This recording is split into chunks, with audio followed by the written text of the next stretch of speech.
loob ng 112 taon ng pag-iral ng Iglesia ni Cristo dito sa daigdig, ito po ay ating ipinagpapasalamat sapagkat kahit kailan ay hindi tayo pinabayaan ng ating Panginoong Diyos. Sa mga lumipas na panahon ay kitang-kita po natin na tinutupad ng Diyos ang kanyang pangako sa iglesyang ito.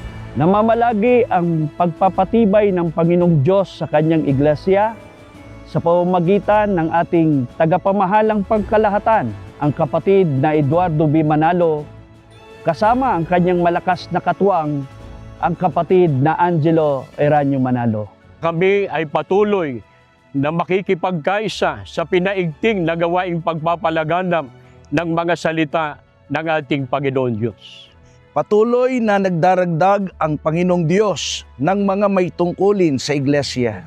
Namamalagi pong sinisinop ng Panginoon Diyos ang lahat ng kapatid, bunga po ng kanyang pagmamahal sa atin. Kami po ay nangangako sa Panginoong Diyos at sa pamamahala na pananatilihin po namin na masigla at matatag ang lahat po ng mga sambahayan dito po sa aming distrito.